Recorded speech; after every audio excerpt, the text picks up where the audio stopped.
मैं गरिमा अग्रवाल आप सभी का वंदन करती हूँ, अभिनंदन करती हूँ। आइए आज हम सुनते हैं भादवे चौथ व्रत तथा बिंदाई जी की कहानी। एक बुढ़िया माई के ग्वालियों बछलियों नाम को बेटो थो। बुढ़िया माई बेटा के लिए 12 महीना की 12 चौथ करती।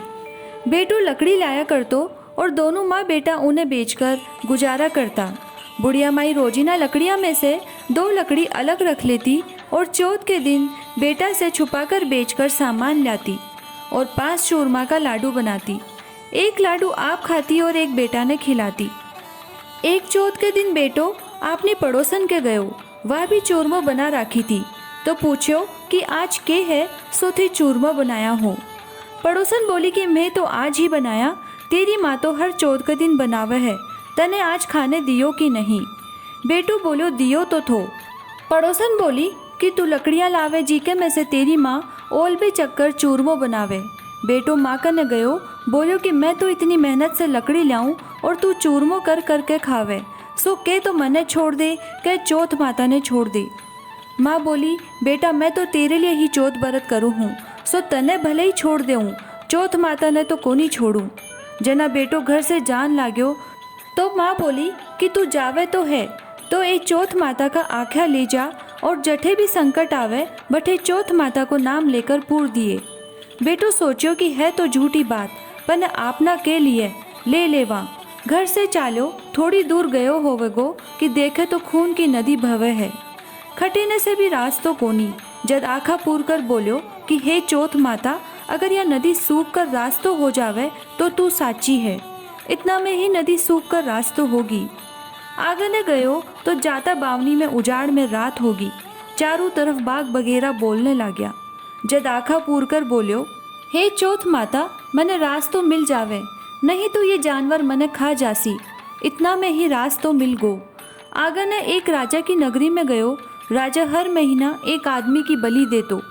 एक बुढ़िया माई के घर में गयो तो देखे तो माई पूड़ा तो पोती जावे, सागर सागर रोती भी जावे।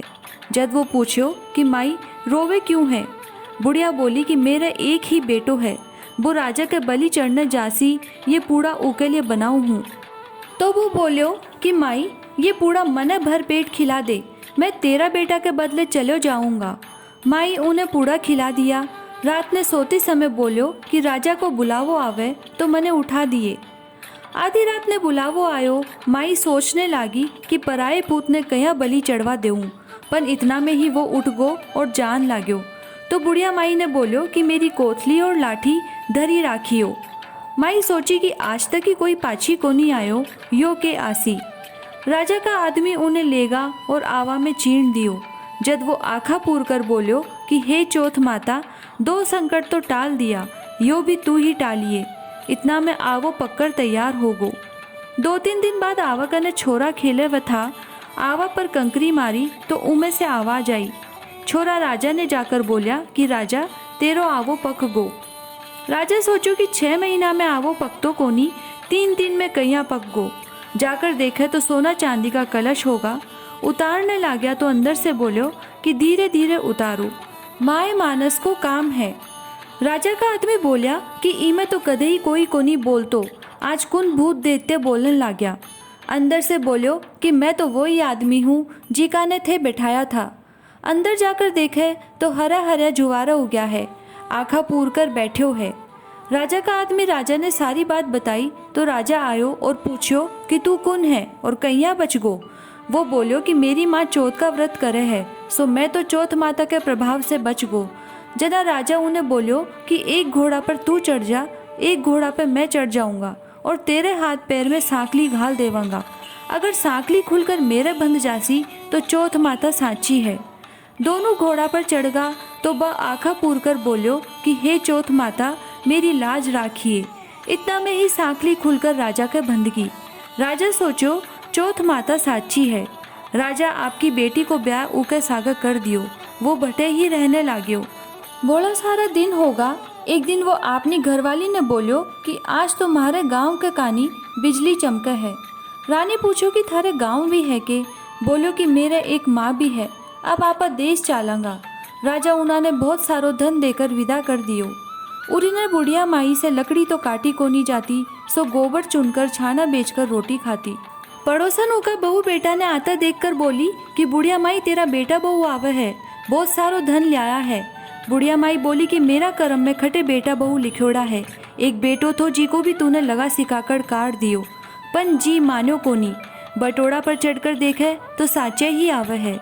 बेटा बहू सासू के पगा पड़िया और बोलिया कि मैं तो चौथ माता के प्रभाव से ही पाछा आया हाँ। सारी नगरी में हेलो फिरा दियो कि बेटा की माँ, पुरुष की पत्नी सब कोई चौथ को व्रत करियो। 13 चौथ करियो, 13 नहीं तो 4 और 4 नहीं तो 2 तो सबको ही करियो। हे चौथ माता, जिसे बुढ़िया माई के बेटा को संकट काटियो विसो सबको काटियो। कहता ने सुनता ने हुकारा भरता ने अपना सारा परिवार को काटियो। बिंदाईक जी की कहानी। एक दिन बिंदाईक जी को मेलो लाग रहे हो तो सब कोई मेला में जावत था। एक छोटी सी छोरी थी जी की अपनी माँ से बोली कि मैं भी जाऊंगी। माँ बोली कि उठे बहुत भीड़ है, जी को कठे दब चित जावेगी। पर छोरी जिद कर ली कि मैं तो जाऊंगी। जना माँ उन्हें 2 चूरमा का लाडू और घंटी में जल दे दियो और बोली कि एक लाडू तो गणेश जी ने खुआ कर पानी पिया दिए और दूसरो तू खाकर पानी पी लिए। छोरी मेला में चली गई। सब कोई मेला देखकर पाछा आन लग्या तो छोरी ने बोलिया कि घरा चाल। छोरी बोली कि मैं तो गणेश जी ने लाडू खुआए बिना कोनी जाऊं और गणेश जी के आगे बैठ गई और कहती गई, एक लाडू तुझको, एक लाडू मुझको। अय्या ही सारी रात बीत गई। गणेश जी सोचा कि अगर लाडू नहीं खाऊंगा तो यह घरा कोनी जावेगी। सो छोटो सो रूप धर कर आया और छोरी से लाडू लेकर खा लिया, पानी पी लियो और बोलिया कि तू कुछ मांग। छोरी बोली कि मने तो मांगनो कोनी आवे। बिंदाईक जी बोलिया, आवे सो ही मांग ले। तो छोरी बोली, अन्न मांगू धन मांगू, लक्ष्मी मांगू 9 खंड महल, 84 दिया, हाथी हंस बांदी पीस, खूटी हार सेज भरतार, रुनझुन बैल इतनो मांगू हूँ। बिंदाईक जी बोलिया, छोरी छोटी सी दिखे थी, बहुत मांग लियो, पर जा तेरे इतनो ही हो जासी। छोरी ने सब कुछ मिल गो। रुनझुन बैल में बैठकर सारो सामान और सब ने लेकर आपके घर आ गई। तो माँ बोली कि सब तो मेले में से आगा, तू इतनी देर खटे थी। छोरी बोली कि सब कोई तो मेलो देखकर आगा, मैं तो बिंदाईक जी ने चूरमो खुआकर जल प्याकर आई हूँ। बिंदाईक जी मेरे पर राजी होगा और मैंने इतनो धन सब चीज़ें दिया है। ऊकी माँ और दुनिया देखती ही रहेगी। सब कोई बिंदाईक जी की बहुत मानता करने लग गया। हे बिंदाईक जी महाराज, जिसो भी छोरी ने दियो बिसो सब ने दियो। कहता ने सुनता ने हुकारा भरता ने अपना सारा परिवार ने दियो। जय श्री राधे।